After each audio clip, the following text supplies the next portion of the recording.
we will get copies of the statement each. So the DGS will read out the press statement, and from then, as the norm, we'll take questions and proceed. We do have some requests from some of your colleagues.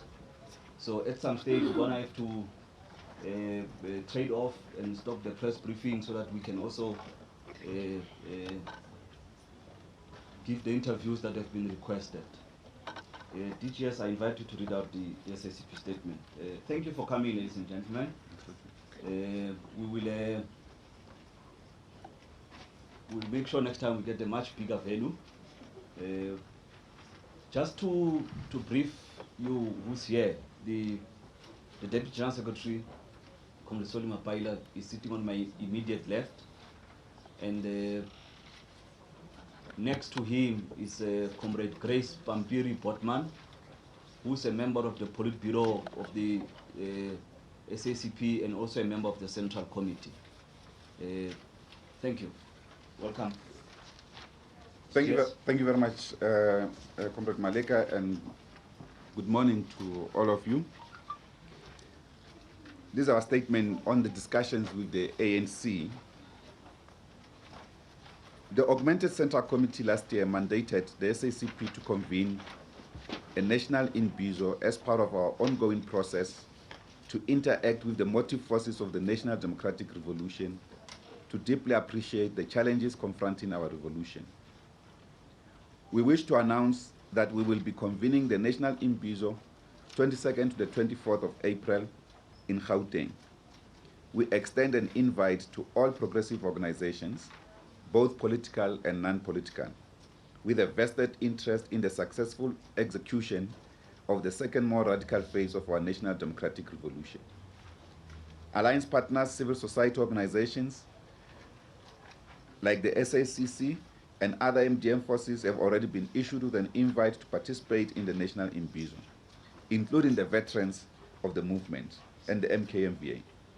We invite organizations with an interest to serve in the steering committee to make contact with our offices for necessary discussions and considerations. On the political discussions with the SACP and the ANC, the SACP and the ANC have been engaged in political discussions in bilateral sessions aimed at addressing the challenges facing our revolution broadly and our movement specifically. Since last year, we have held 3 official bilateral discussions in various forms.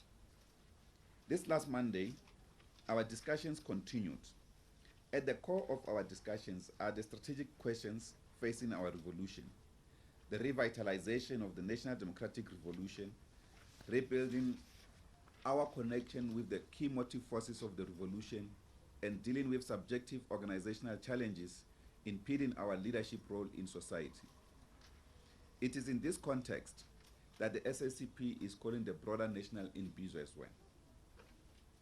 Whilst we are committed to creating an enabling climate for our discussions, certain unfortunate events have taken place, placing the SACP in an untenable situation wherein it is called on publicly to set the record straight regarding confidential discussions. There has been selective and factional leaking of our discussions, breaching the confidentiality that usually accompanies such. The SACP wishes to state that, as the norm, the President informed us of his intention to effect a cabinet reshuffle, replacing both Minister and Deputy Minister of Finance. We recorded our objection to the intended reshuffle. However, after the meeting, an unfortunate selective leak to various media houses has distorted the facts. So to create a public impression, the SACP is firstly responsible for the leaks, but secondly has agreed to the actual intent or intention. The Constitution of the country accords the President of the country a responsibility to appoint cabinet. The President of the country, however, is a deployee of the ANC and has to implement ANC mandate.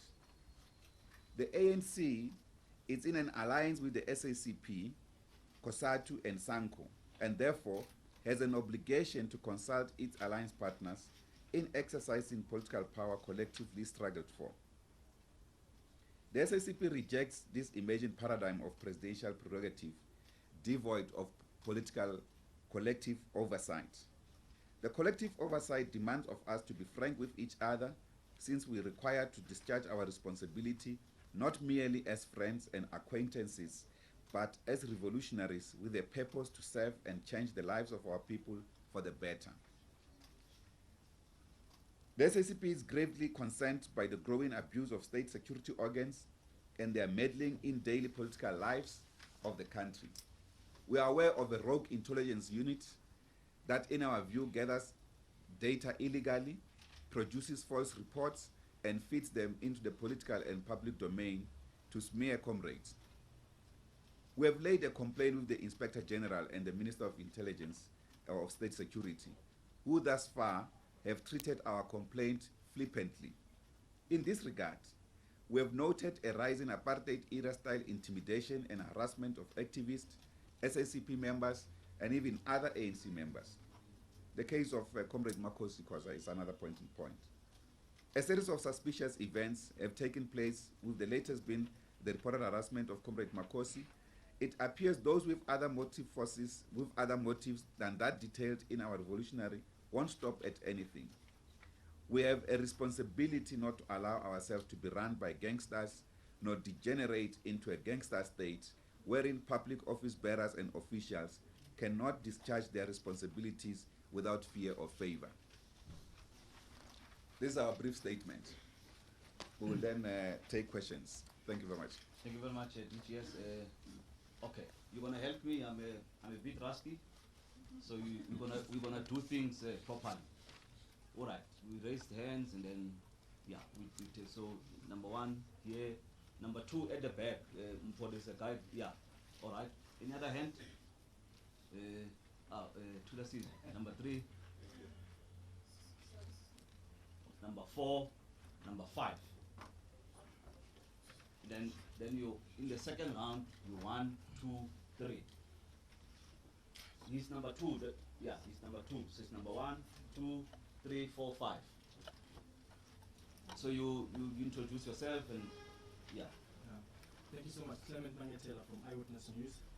I just want to find out about, we had after the Central Executive Committee meeting, I think last month or so, the SACP didn't rule out the possibility of resigning, and I'm talking about the SACP members that are in cabinet. You didn't rule out the possibility of them resigning from cabinet in response to this imminent cabinet reshuffle. Is that still the case? Are you still considering that? And did the president specify the reasons why he wants to replace the finance minister and the deputy? And was this so-called intelligence report stated as one of the reasons? Thank you. Okay, number two. Okay, thank you. Sir, Governor Nichols from the Mail and Guardian. I just wanted clarity. Who are the gangsters that are running yourselves? Because you say you have the responsibility not to allow yourselves to be run by gangsters.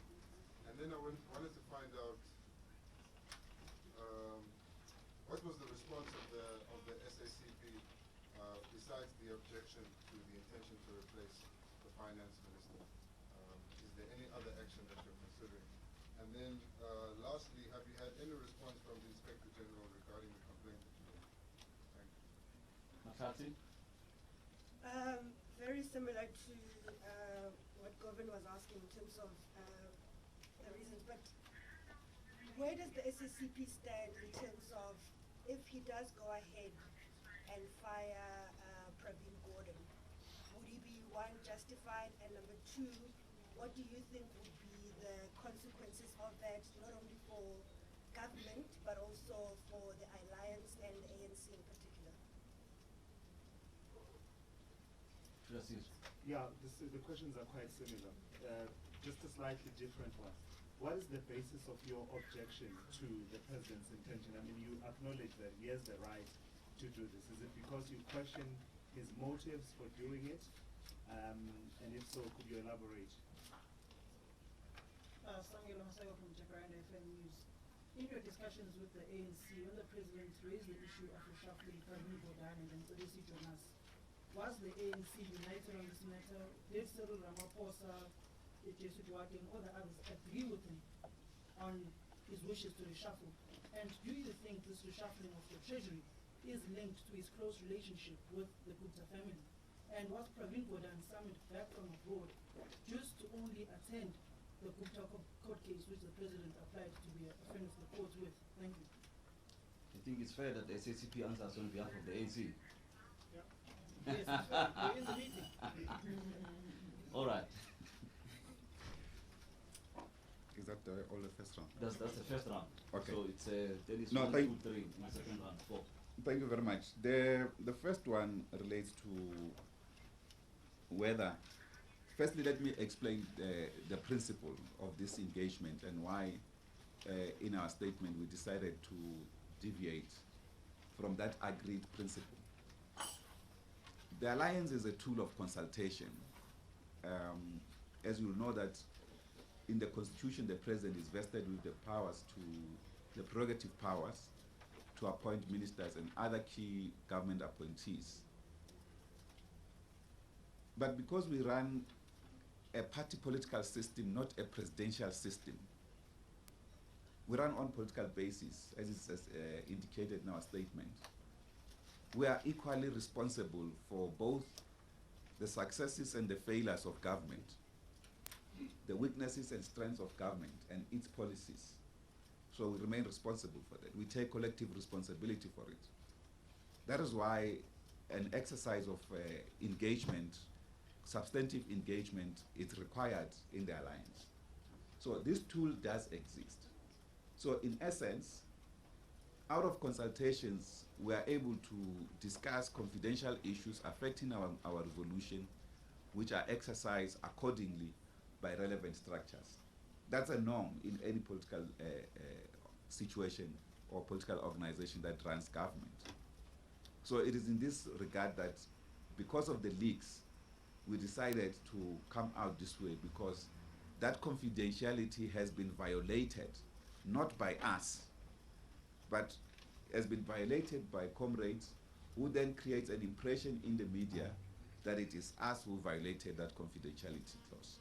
So that's the point that, just to emphasize that, that particular point.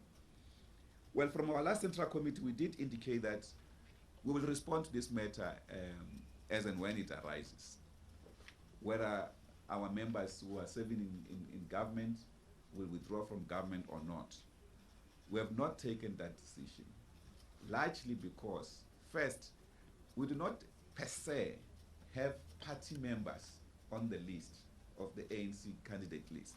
We have ANC members. So those members are ANC members in their own right, full rights. They are no step cousins or step sisters, brothers of the ANC. They are absolute ANC members, no step cousins, no brothers or sisters of the ANC. So they stand in their own right as ANC leaders and members, bona fide. So that's the first point. Secondly is that obviously there's no doubt that you know that, for instance, our General Secretary, Comrade Blade, is also in government and serves in cabinet.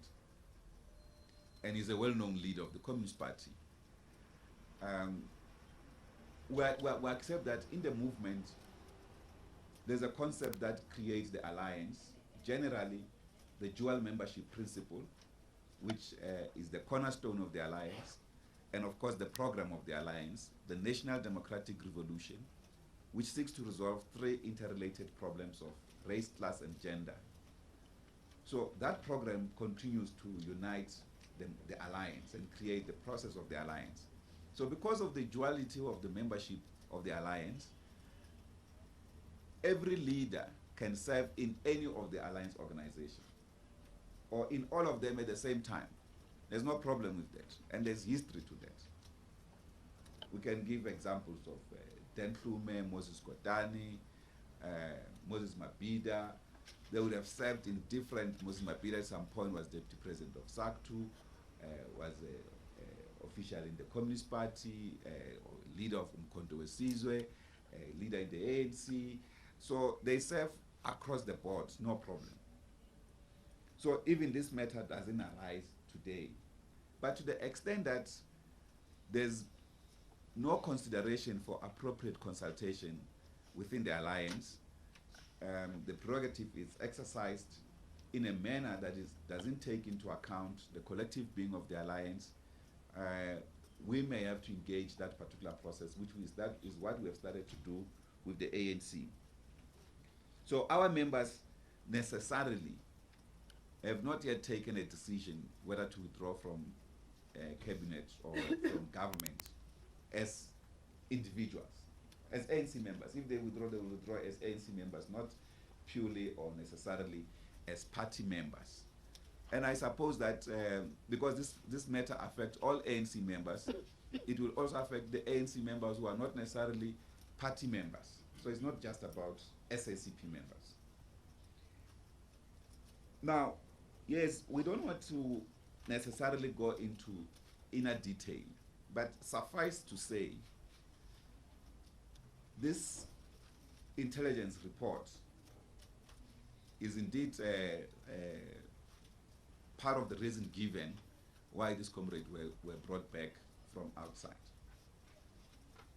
And we still objected to that, because we felt that a matter of this nature could have been handled far differently. We are unhappy about it. That's why we objected. We objected both to the removal of the comrades as well as the intended replacement. Of course, even the reasons given. So we objected to that. It's important that that part is noted, because what has been fed to some media houses, it's an impression that we have been consulted and we accepted. So that's not how it is. That's the record we wanted to set straight. About the gangsters, we say we do not want our government to degenerate into a gangster state, wherein rogue elements, whether using intelligence systems, create an impression that if you want to run a clean governance, for instance, you get targeted. Because, for instance, we have made it very clear. Comrade Praveen has run that ministry with absolute cleanliness. And that's what is impressing us. It's one of the best run departments. We should be emulating other government departments to be run cleanly. In fact, for us as the SACP, governance, and clean governance in particular, has become a critical pillar of the national democratic revolution at this current period. That if you can't govern properly, you will not win the confidence of the people. So we have to elevate that particular platform, and as part of our discussion with the ANC, this issue has appeared much more stronger. So we feel that if you allow the security establishment to run amok, to intimidate anyone, there will be no one who will be able to take decisions on behalf of government, because people will be intimidated. Now, what kind of a state will we create? It's a gangster state. It's a mafia-style state. And we do not want to go to that level. We reject that. We will not accept it. It's as simple as that. Well, of course, I've given the part of our response in that regard. The question around the Inspector General's complaint, we wrote to the Inspector General to express in 2015 the fact that SACP leaders were being harassed, were being listened to, their conversations was listened to, as well as being threatened, so much that we ended up giving a lot of our leaders in provinces security, just to protect them. Despite all of that, the state could not even step in to help them, but we continue to provide them with security. When we wrote to the Inspector General as well as the Minister of State Security, first the Inspector General indicates to us that, no, look, give us the evidence of how you discovered, what machines you use, this kind of, complete nonsense. unacceptable. We don't accept that. And the minister knows our views in this regard. And we handle this professionally. We don't want to use the state as through contacts. That because we have access to a minister, we can just call the minister and say, do this. No. We use the formal process like all South Africans, and that's what we did. And after having done that, we did indicate to the minister that we have sent you a letter you need to address to the concerns that we have raised, and those issues were not actually appropriately responded to. You will also know that, for instance, our national treasurer was nearly assassinated as well, Comrade Joyce Mulemrupa, ultimately leading to her withdrawal from Parliament. That's completely unacceptable. So we will not sit here and allow other South Africans to suffer similar fates on the basis of nursing relationship with some leaders or individuals. We are in a revolution here, as indicated in our statement. In the revolution, we don't struggle because we are friends or we like each other. We don't even serve in collectives, whether in cabinet, in the national executive, or in the central committee on central executive committee of our structures. We don't serve because we are friends or we like each other. We serve because we've been elected by our membership, and we serve because we are comrades. We should reinforce each other's capacities to fulfill the mission to serve our people and the national democratic revolution. So that matter should not actually even arise, such that we end up necessarily using contacts to get things done. On the motives for doing the reshuffle, obviously, we can only speculate. The reason given, we don't accept. It doesn't take a rocket scientist to really know what was happening. All of these things have been put in public. For instance, when Brian Molefe was sent to Parliament, as another critical factor, we knew officially that Brian was going to go to Parliament through the Northwest Province as an alliance partner. And we did not even disclose it, despite that we did not agree with it. Largely because we felt that that thing was going to disrupt the President's State of the Nation address. We kept this confidentially, comradely, even though we have expressed our objection to the matter. And together with COSATU in the Secretariat, we expressed our objection to that issue. Then he was sent to Parliament. Instead of discussions going on, despite that we objected, he is sworn in. When there's a huge cloud hanging over his head, we have indicated that we respect the rule of law, the process in the law process, which is fundamental. But at the same time, if there's a huge cloud hanging over a comrade's head and that matter is not cleared, you can't give that comrade further good, massive responsibility, like taking the comrade to Parliament.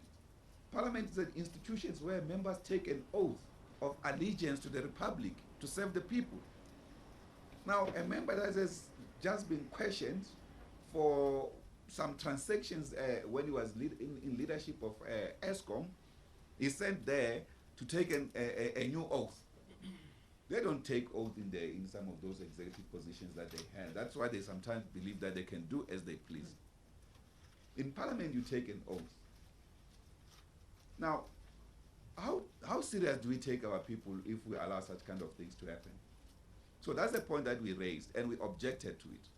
We have raised this point again in our bilateral discussion 2 weeks ago to indicate that he must never be brought into any executive position.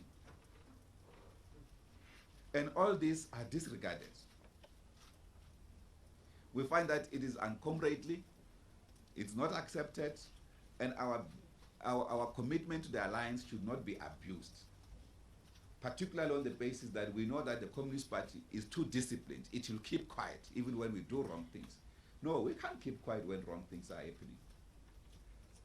Therefore, we will not necessarily say we know the motive, but we can speculate. We've raised issues there's no doubt about the fact that, in fact, in our bilateral discussions, I've got a document here, which unfortunately this one I'm not going to share with you.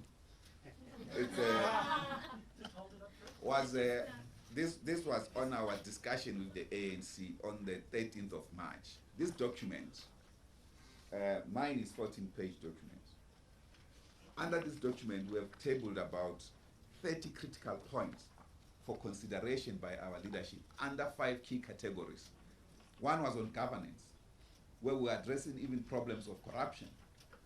Corruption in state-owned enterprises or state-owned companies and agencies like SASA, PRASA, DINEL, SAA, SABC, and so forth, ESCOM, institutions that we feel are critical to drive the second radical phase of our transition and to drive its radical economic content.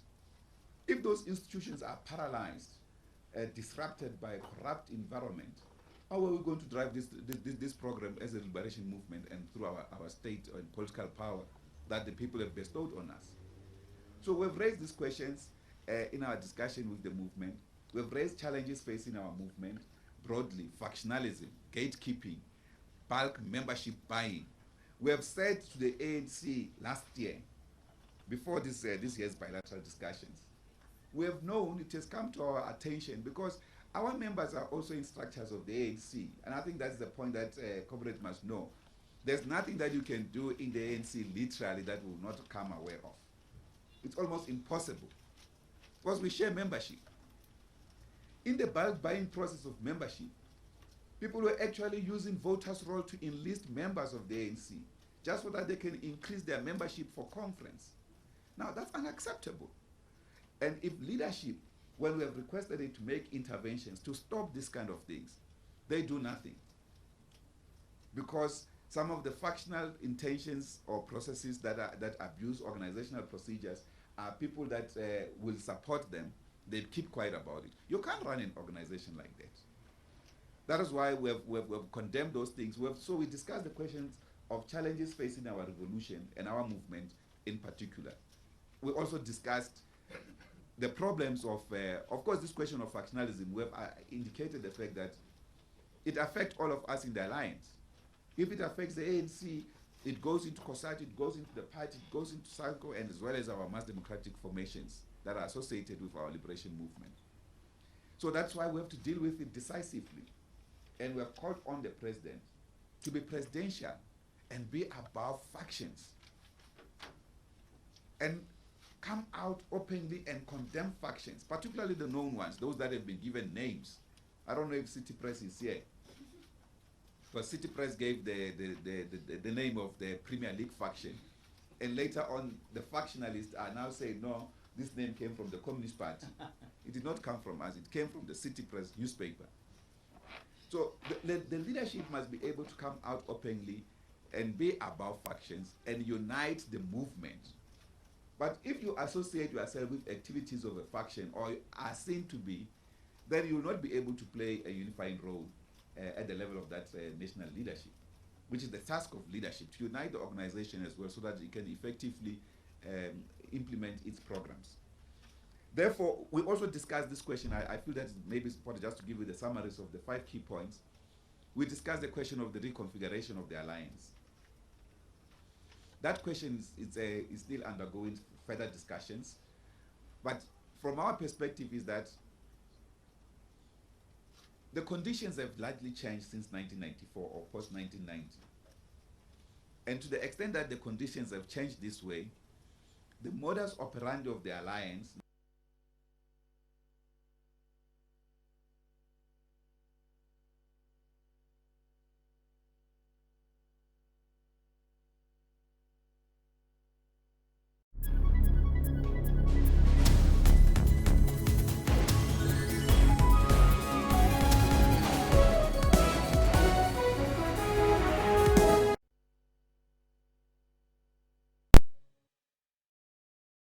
The only way to pour the perfect beer, this professional barman would tell you, is into a glass.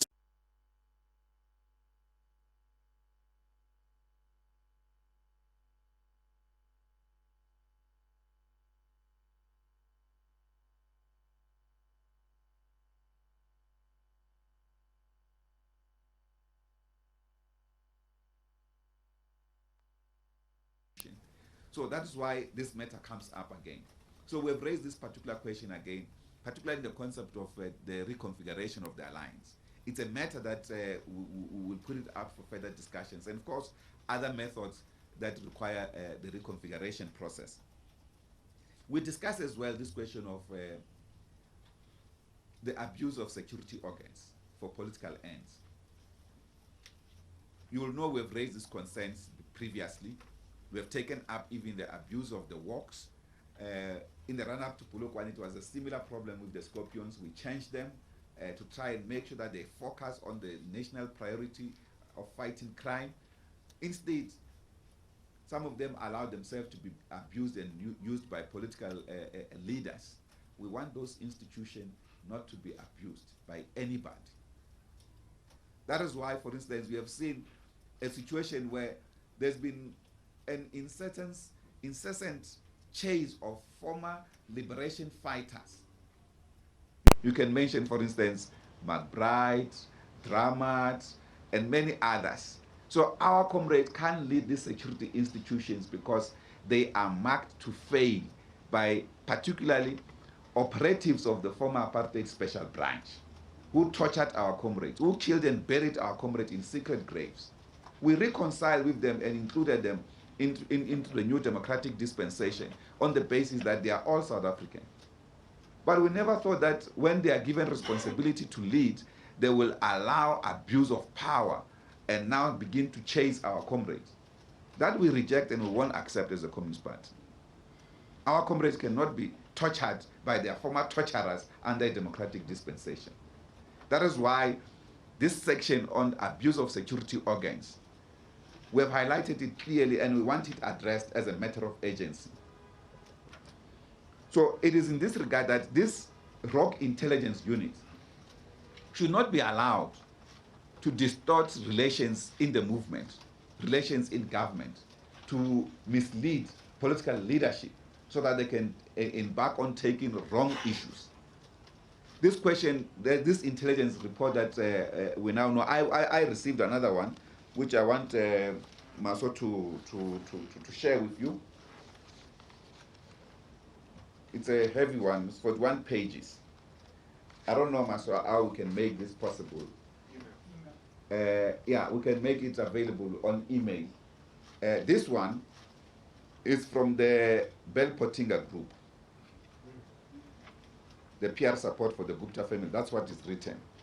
I received it anonymously. I want to distribute it openly. There's no problem with that. Even that one that is now being used to remove our comrades, to threaten our comrades who are doing well, like Comrade Pravin and Mkabisi, Jonas. If they have, those that I have, I know one newspaper wrote about it. I hope that they can share with us, like others have shared anonymously. We'll make it public so that the people can make a judgment. We cannot be led by rogue elements outside formal structures who wants to destroy our revolution, who wants to destroy our government. So that's the point that we're raising. With regard to whether the ANC officials agreed with the reshuffle, the briefing, we were all together in the meeting, but it was largely to us because the ANC officials were to still have a meeting with their president. We rejected that as the Communist Party. They remained in the meeting to further have a discussion. We do not know what happened in that discussion. But for our side, we did not agree with the intention to reshuffle, nor with the motive, nor even with the intended replacements. It's as simple as that. But we've convened a Politburo taking place tomorrow, on Friday. It's a normal Politburo on our agenda. You can see our airplane there behind you. It's there. So that Politburo is taking place tomorrow. It will definitely discuss this matter as an urgent matter that needs the attention of the Communist Party. Okay. Yeah, thank you very much. I'm sorry for taking too long on these questions. I will find. Which one? Mine was, what would be the implications for removing Pravin Gordhan for the alliance and the ANC? Oh, yeah. Extremely important. Can I just also... Okay.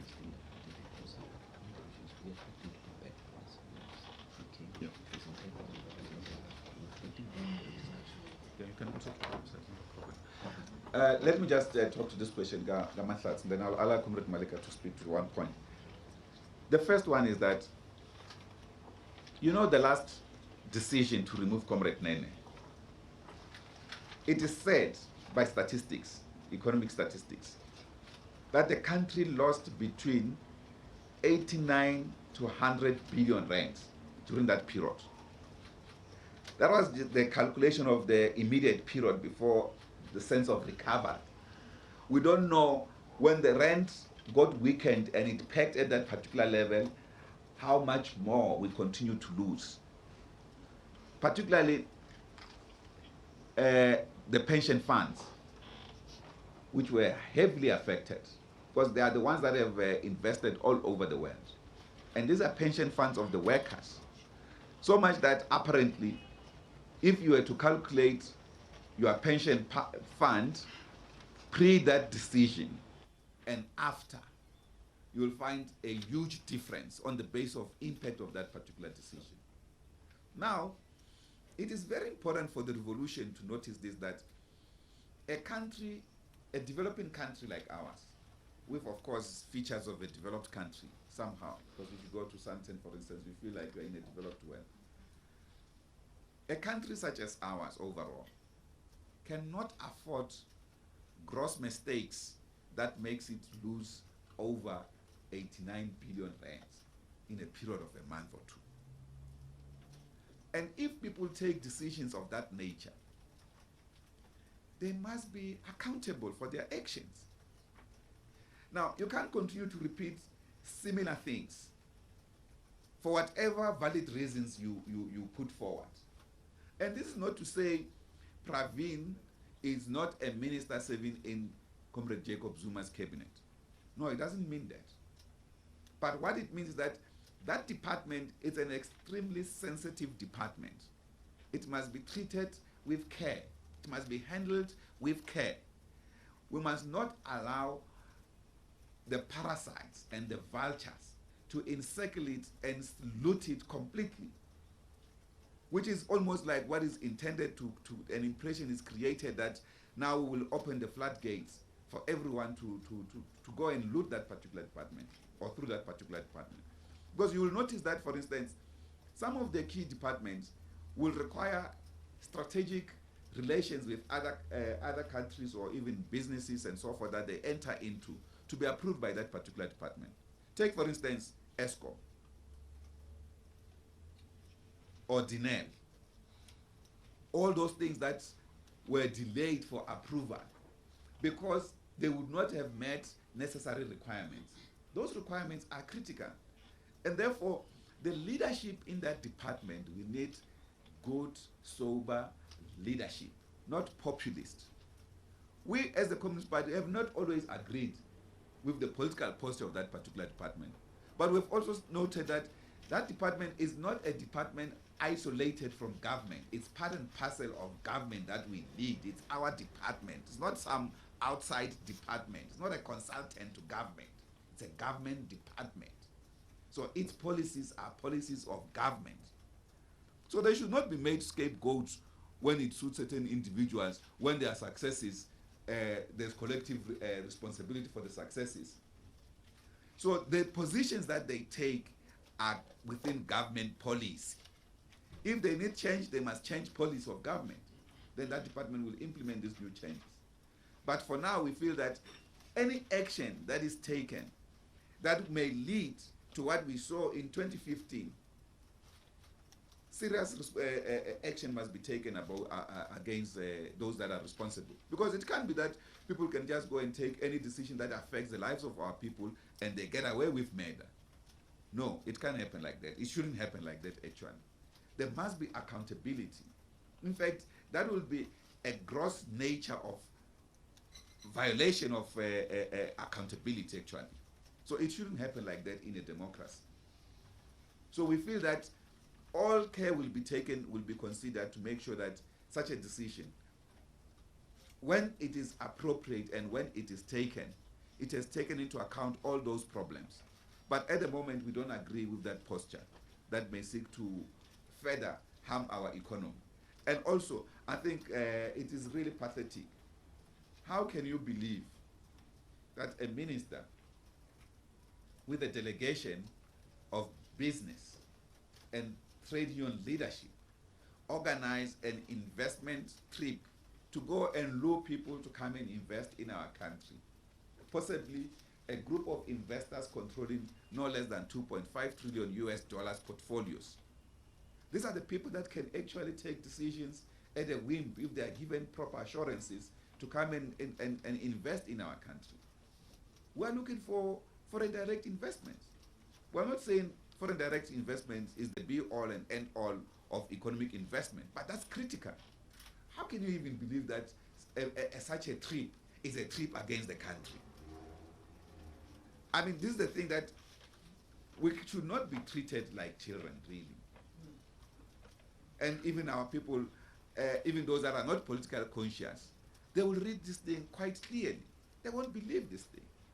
And that is why in a real and proper action need to be taken to avoid coming to conclusions to taking such kind of decisions so easily. It shouldn't be on the basis of the behest of an individual. I don't like this comrade, I feel now it's time I've received some report, then I take action. No, it shouldn't be like that. Sure, Commissioner, you can Matatsi had asked, what do you think the president will do next? I mean, I think the first thing that the statement tries to point to the idea that we've taken an extraordinary measure, not because we've lost confidence in a process that is undergoing. There were initial discussions, and we've come out to clarify what has been distorted. Our expectation is that there should be a process where we still go back to the table to conclude the discussions.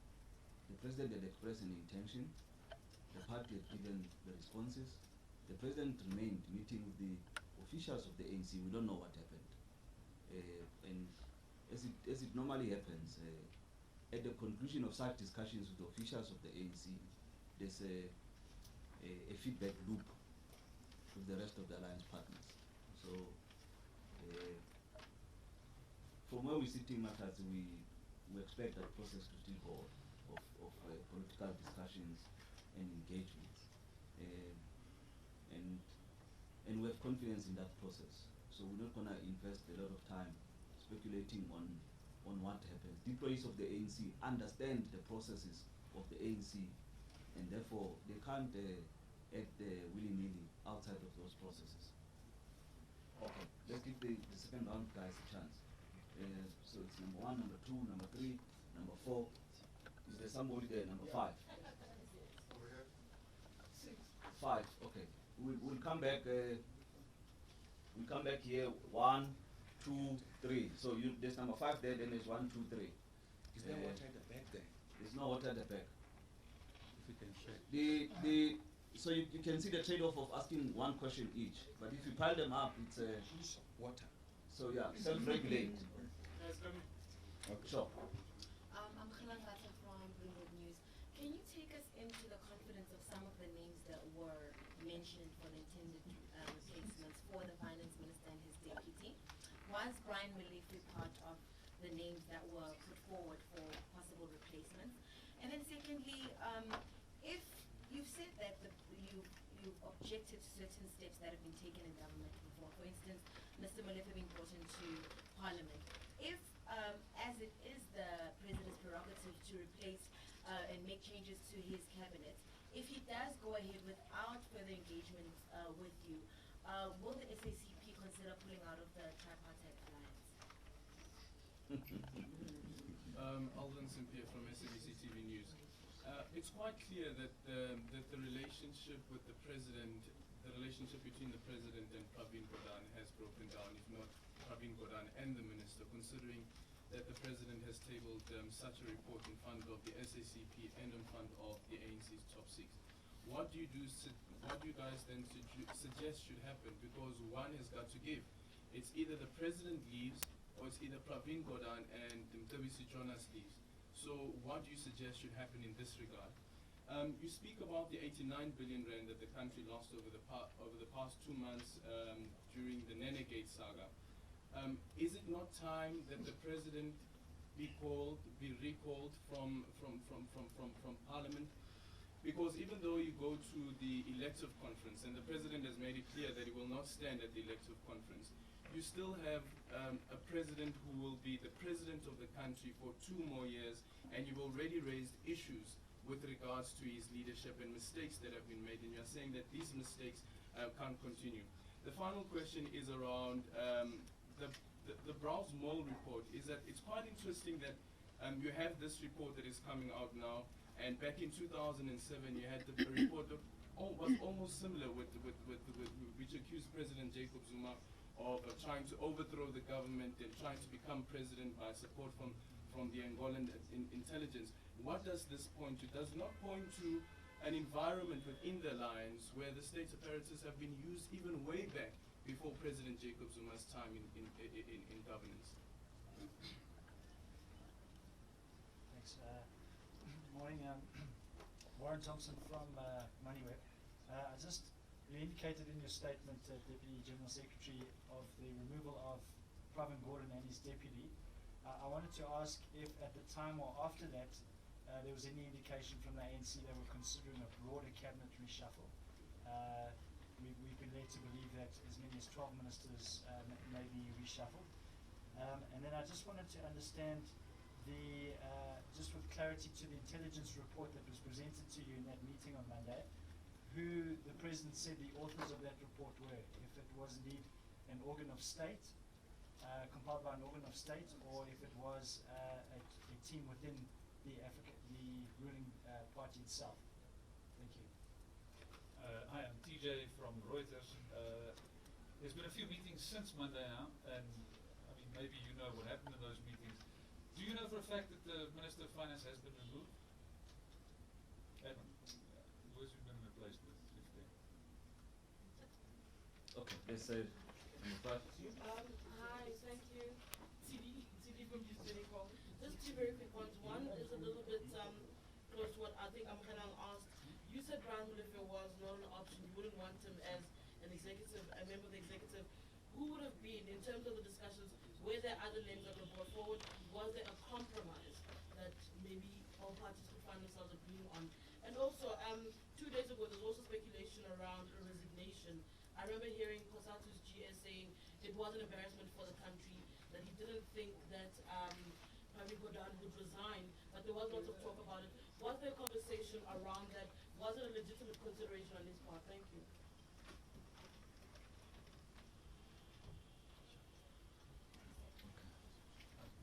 Next round. We're sitting with 9 questions now. Last one. No, I said you're in the other round. You're number 1 on the next round. Sure. Okay. No. Otherwise, we lose track of the questions. Yeah. This meet me in right at the end. It's fine. Right at the end. Of the second round. Of the round. Tail, a small tail. Let's see it. Okay. Booking spaces. Let me say that one. The main intention was not to expose the confidential nature of the discussions. I've gone a little bit in detail about that, giving you that primarily, yes, the intelligence information was given to us, which we questioned. So that's what we think it's important for the record. The most important thing for us was to indicate that yes, we were consulted and we did not agree. Because an impression created is that we agreed. We did not agree. That's the most important part. So we don't want to go into the confidentiality aspect of that, whether it's the names of people who were raised and so forth and so forth. We don't want to go into that. I think the question about the broader cabinet reshuffle, we do not know that. What we were briefed about was this specific one on the minister and his deputy minister of finance. Regarding the president and PG's relations, we still believe that's the point that they don't have to be friends to work together. They don't even have to like each other to work together. PG is a member of the National Executive Committee of the ANC. So what should he do? Should he not go to the NEC because he doesn't like the president? Or should the president say, I can't come to the NEC because I don't like PG? They don't have to like each other. They are comrades. They must work together. It's as simple as that. We are not friends in the revolution. We are comrades. Of course, because we are comrades, we can socialize together, become friendly with each other, because we know each other too much, we spend too much time together, and so forth. We become colleagues. But fundamentally, these are revolutionaries, mandated by the movement to serve the people. On whether the report comes from the organs of state or from inside the movement, well, that's part of the confidential nature. The bottom line is that our belief is that the president cannot use outside intelligence information for any action that he has to exercise. He must use state organs, which is part of the thing that worries us. We have state organs that are really preoccupying themselves with irrelevant things. Over 21 schools are banned in Vuwani. Where were these state organs, security state organs that could have prevented that? They don't. But where university buildings are destroyed, almost to a cost of $1 billion, where are these state organs to prevent that from taking place or to alert the state that this will happen? They are not there. They are wasting huge resources concerning themselves on matters that are insignificant, just so that they can hype up the president's decisions. It is that rock element that we seek to remove from our state institutions, particularly from intelligence organs. We should not rely on those kind of things. Like this thing that I received anonymously. So it's the same thing as the same approach with the browse mode document. In fact, safe to say, I was a victim of this question when the browse mode thing came out. I was actually shot and left for dead because of this thing, that browse mode issue. I was shot and left for dead on wrong things. Now it's happening again, although this time on steroids, as one doctor said to me the other day. So it's corruption on steroids, it's abuse of state organs on steroids, and so forth. We have to come up and stop this absolute nonsense that is taking place. We reject that as a Communist Party. But you didn't answer the second question on whether... Please. Let her get there. I'm sorry. Let's please. Want to answer? Which one? My second question on whether if President Zuma goes ahead and replaces PG, whether you consider pulling out of the alliance. Oh yeah, no. Firstly, the decision to pull out of the alliance, it's a bigger decision. It's a decision that will not come lightly, because it's a decision that can destroy this revolution. We're aware about that, and the ANC is aware about that. That is why we've always said our first choice is to rescue the ANC from the abyss that is falling into because of factionalism and all this abuse of organizational processes, gatekeeping and so forth, factionalism and others. But to restore the credibility of the ANC, to elevate its values that have been an integral component, a congruent component of the people of South Africa's struggles for liberation. So that task of restoring and defending our revolution is extremely important. So you may call it our first prize. Our first prize is to defend our revolution. So when we take a decision that may necessarily destroy that revolution, it will not just come, say, from a Politburo. It will need to come from a different organ of the Communist Party. Congress, specifically, that's the highest decision-making body of the Communist Party. Congress is not even going to debate that. In fact, this discussion about whether we should stand on our own or not, it has even nothing to do with whether we will leave the alliance or not. It's just about a political independence of the Communist Party. Of course, it has ramification for the way the alliance is it's organized. But it's not about whether to leave or not leave the alliance. Now he has lost track of the questions. You were going taking the page to answer the next question. No, it's fine. It's done. It's about those names which we said there's no need to share that. The main thing was to share the principle. My second question as well wasn't answered. It is, you head into an elective conference. President Jacob Zuma is not there anymore as president of the ANC, but he remains president of the country, which means that he still has executive power. Is it not time to recall the president to avoid any more mistakes, as you've pointed out? That's a decision that ultimately the ANC structures must take. Of course, the alliance component, the party in particular, if there's gross misconduct, gross abuse of power, we definitely have to raise our voice much more clearly and be able to confront the problem. But we have not come to that particular decision as yet. We are in an engaging process. So to the extent that, for instance, the ANC is unable to deal with major questions that we have raised about these 30 points, amongst those are major issues. If, for instance, in the ongoing talks that we have embarked on, they are unable to respond sufficiently to some of those, we'll have to take some radical decisions. Okay. There's number one. There's, there were two hands at the back, so 2, 3, yeah. So, yes. And then the tape.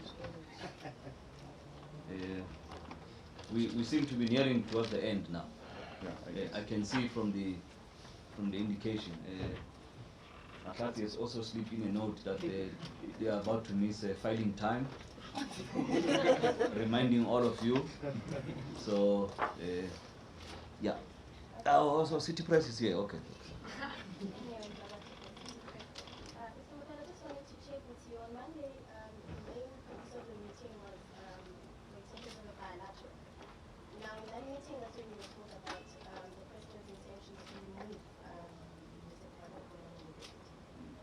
Should we conclude then that your discussions around the issues raised on the bilateral are concluded? If not, when are you going to be concluding those? Did you get a response from the leadership?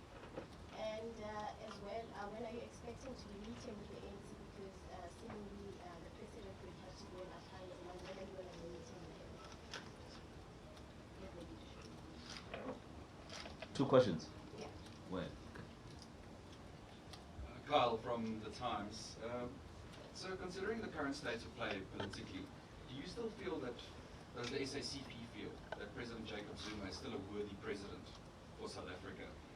And will this be discussed at this weekend's Politburo? Obviously, a lot of developments this week. Can you sort of give us an indication of what's going to be on the agenda for you this weekend? And then the national conference, which is in July, if I'm not mistaken, for the SACP, do you not feel that that's too far away? Do you think that it's too late by that time, maybe, for you to meet and decide on your political independence? Thank you. Okay. Lisa can take us? So it's Govan again. I just wanted to find out whether the South African Communist Party trusts the Justice and Security Cluster of the government, and whether it believes that South Africans should continue to trust what the Justice and Security Cluster is saying to them. Klasizo? So my tail question, all of this put together, the picture you paint, if you're using revolutionary terms, sounds like counter-revolution. Is the president a counter-revolutionary? I could sense. You wanted to say something. Yes, sorry to Mr. Mavela, I just wanted to find out, did the president indicate at all a time frame as to when he wanted to do this reshuffle? Did he merely say, this is my plan? And then the intelligence report that you read, or that was shared with you guys, would you have trusted that to make any such decision? Okay. Any last minute, going, Bloemfontein, the appeal court now. So just clarity on your objection to the call by the president. Were you objecting to the replacement of the finance minister and the deputy, or are you objecting to a reshuffle? Thanks, whether it involves the finance minister or not. One. Last question. 1-1. Okay. 1-1. I'm just going to let Tula Caesar's questions. Is President Jacob Zuma a liability to the alliance? Is he the sole reason that the state today is in a huge decline, with a huge cloud hanging over it? And is he a contaminant? Thank you. I know you've expressed confidence in Finance Minister Pravin Gordhan, but clearly we are at a point of a stalemate where you have a president who does not want the current finance minister. Would you consider a compromise in the next talks that you have with the president? Or are you set on PG as the finance minister? Thank you very much, ladies and gentlemen. The Deputy General Secretary will conclude the answering session so that we also open space for some one-on-one interactions. DGS? Yeah, thanks, Commissioner. No, let me say, yeah, there are many questions. I think they are interlinking with what we've said earlier, but I'll try and be as short as possible. On the discussions with the ANC, it was a continuation of our bilateral meeting on the 13th of March, which we postponed to the 27th of March. The previous one was between the Politburo of the SACP and the ANC NWC. We presented this document that I showed you, and we have not leaked it, isn't it? Yes, this document. We have not leaked it.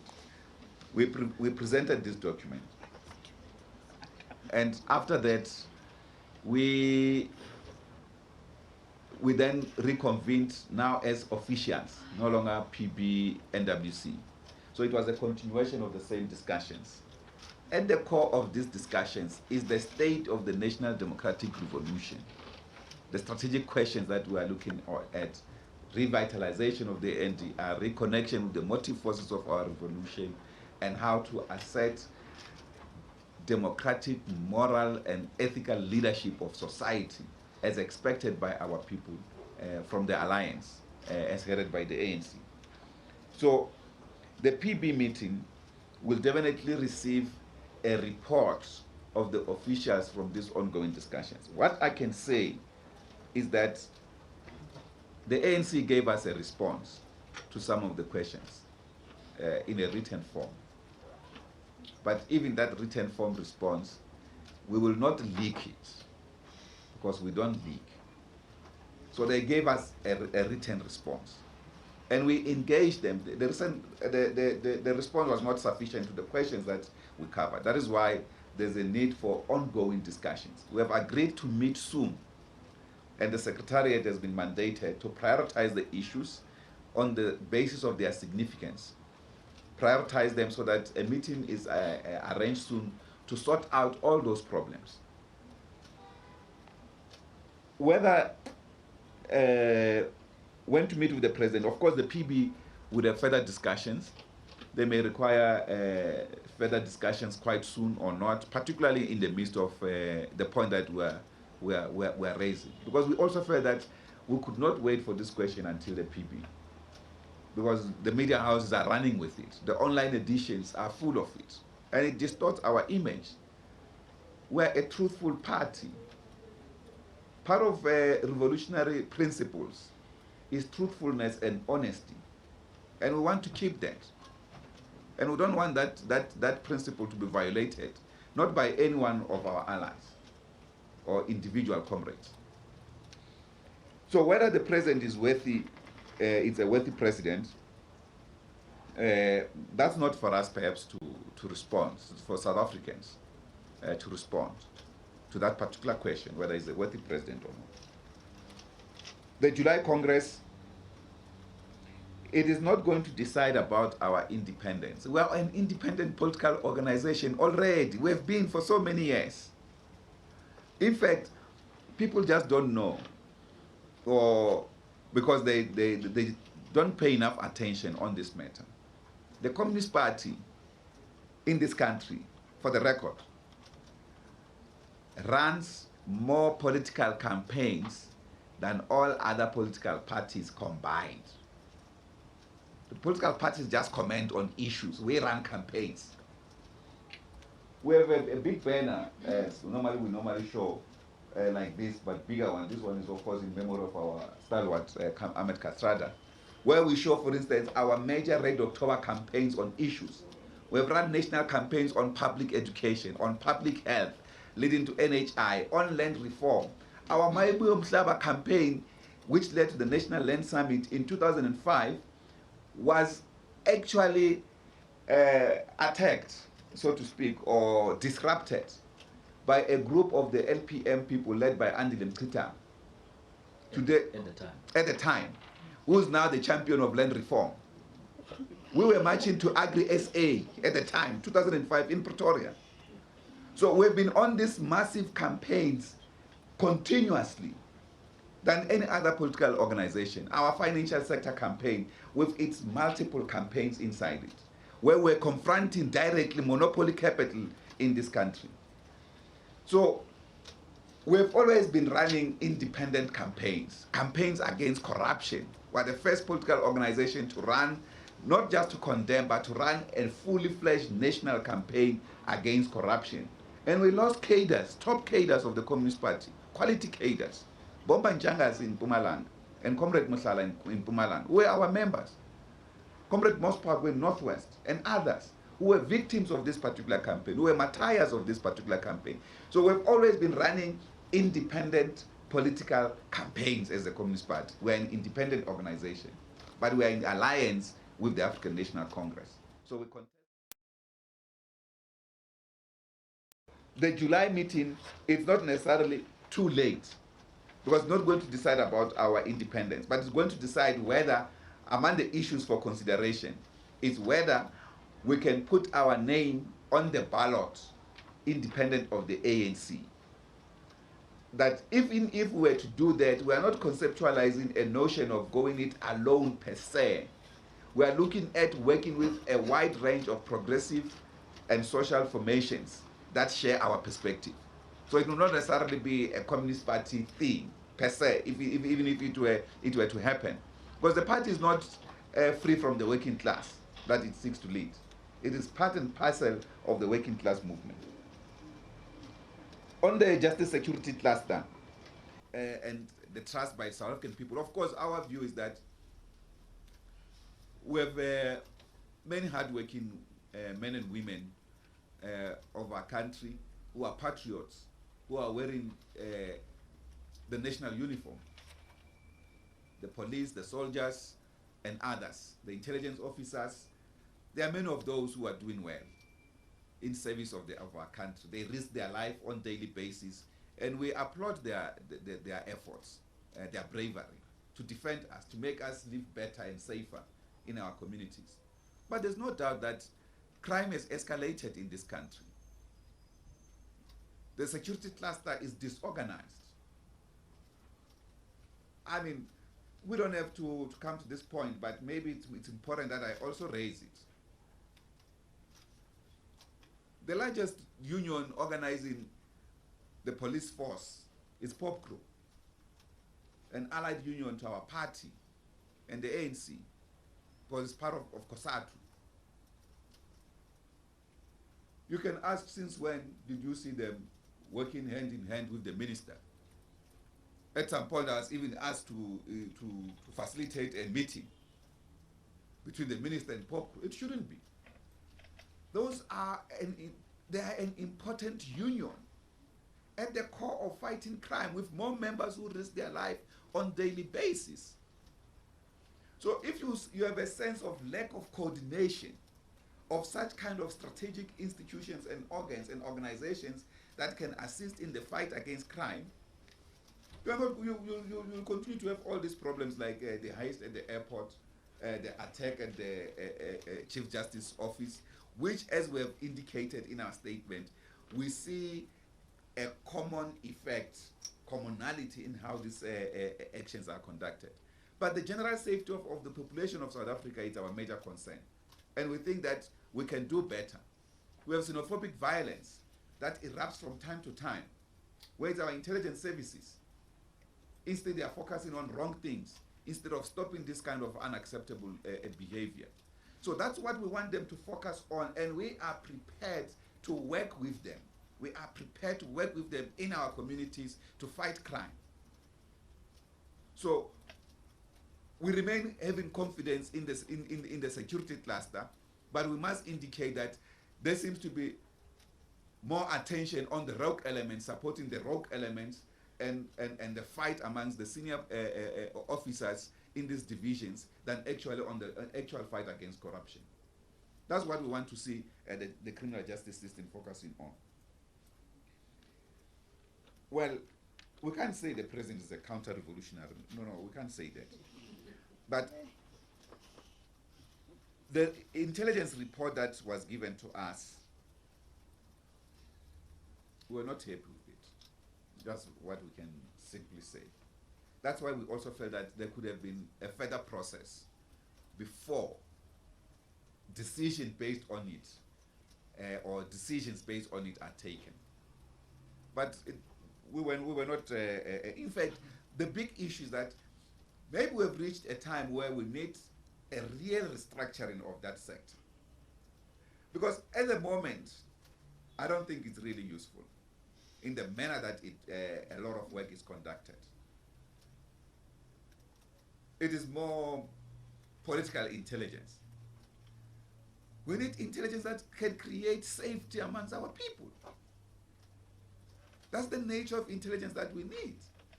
We don't need intelligence that everyone, when we walk around, you look yourself in the back if you have been followed or looked after, and so forth and so forth.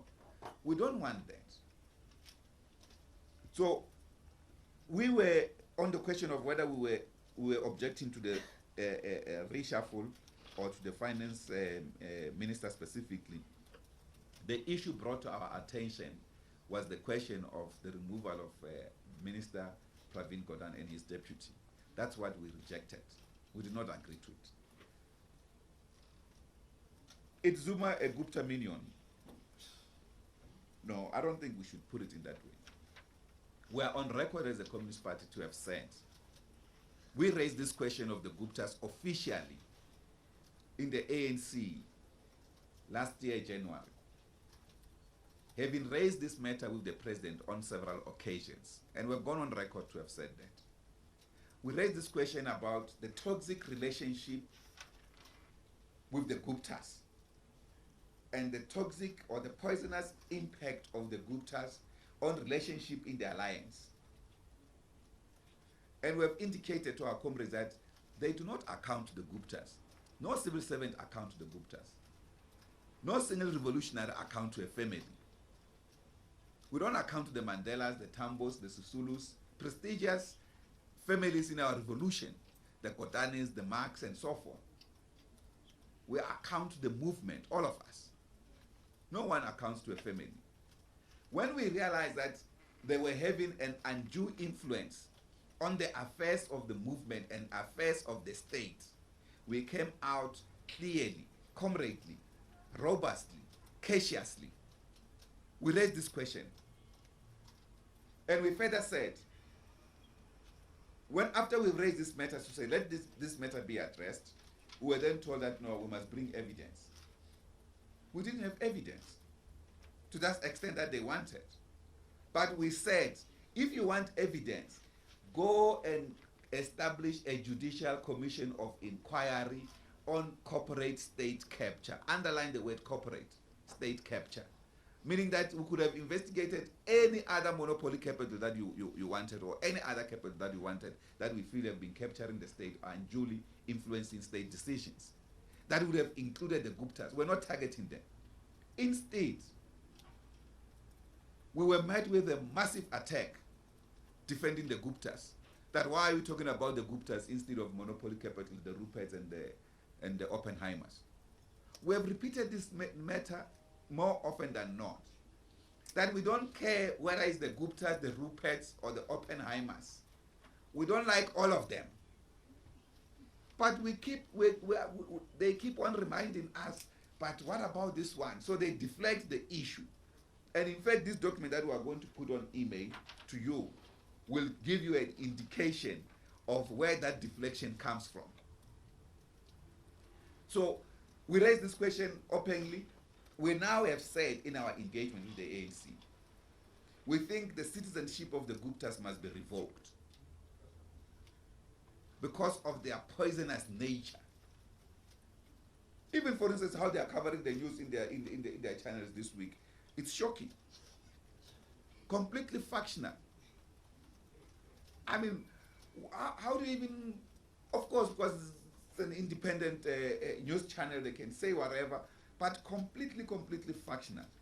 Even the funeral of Comrade Katrada, they say it was factional. The speakers were factional. How do you say leadership of the alliance going to address a funeral service are factional?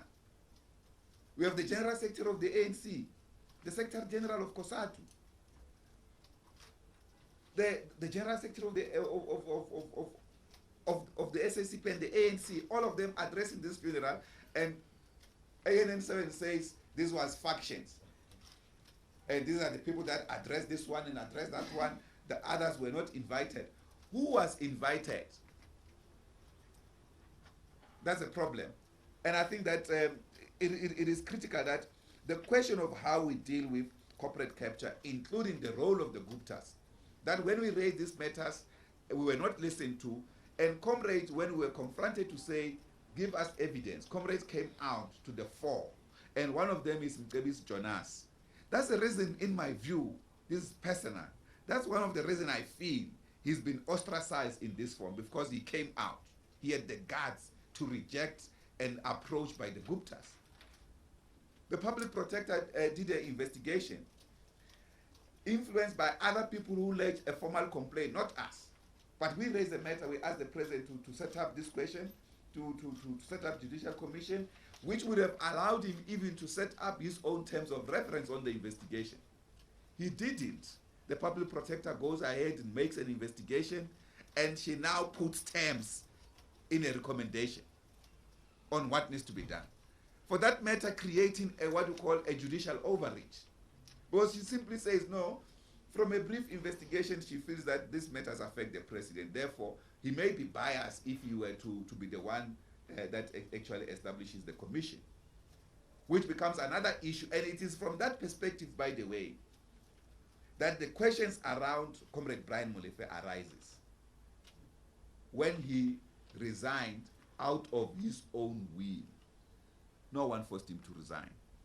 I don't know how you work in the media, you know possibly how much a CEO of ESCOM earns. Amongst the highest earners in the country, several millions, I guess.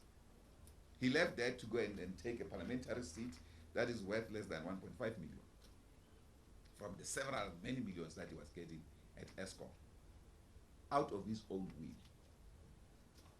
because he felt the pressure of advancing state money, because ESCOM money is our money, advancing state money to the Guptas to go and participate in business transactions, something that should not have ever happened. Actually, he must account for it, that action. He must account for it. It doesn't matter what kind of a process is you put in, a decoy process, that you will put this thing and say, no, because we have done it before and so forth and so forth. But the extent to which over 600 million is handed over to a family to conduct business. That is why also in our discussion with the ANC, we have said they must investigate the Tegeta deal with ESCOM. We think that deal must come under investigation. So we don't think necessarily the president is a Gupta minion, but we feel that the Guptas have a negative influence on the movement. Well, the issue of compromise on PG as minister, we have said this is one minister that is running a clean administration, and we are saying a key pillar of the national democratic revolution, that is of our revolution today, of our program in government today, a key pillar of that is good governance. Now, when a member is leading, is an excellent governor, why do you remove him? Why does it even arise that he should be removed? That is why, for instance, the removal has nothing to do with his performance as minister. It has to do with some shoddy intelligence report that build suspicion on the basis of not him wanting to save the country. For all God's sake, people, who on earth can believe that a man who participated in the highest form of the revolution, armed struggle, participated in the group of Operation Vola, a very sensitive project that has life and death dimensions from the revolutionary side, that man can simply sell his own country. With PG, I don't believe that. With SABC, I don't believe that. I have firm belief personally, and I guess this perspective is shared by many in the Communist Party. These comrades have served our movement with absolute distinction. They deserve our support, and they should not be harassed. That's our view. We don't think that they should be harassed and removed from office for doing well. Any comrade who's doing well must be supported instead of being harassed. And that's the sense we are getting here, that this comrade is being harassed. And now other ministers, Faith Mutambi, for instance, Minister Faith Mutambi, she writes something yesterday to the extent that we should leave the president to act as he pleases. PG is not a super minister. We do not want PG to be a minister. We just want him to be just a good minister. He's not a super minister. He should not be a super minister. We just want him to be a good minister, a good deployee of the movement. He must do well and run his department well. And so far, we are confident he has been doing that. If there were issues around his inability to lead that department, then that's something else that can be engaged. So there's the question of compromise or no compromise doesn't arise. The issue is that egos aside, people must work together. Simple as that. I think we're done, Kumsa. Muchas gracias, Secretario. Thank you very much, ladies and gentlemen. That concludes the press briefing.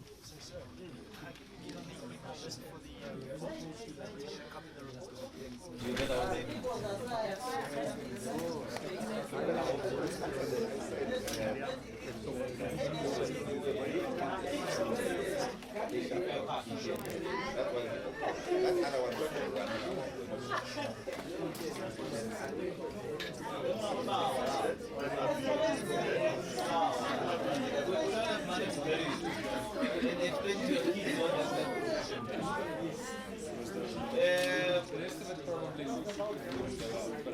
Please.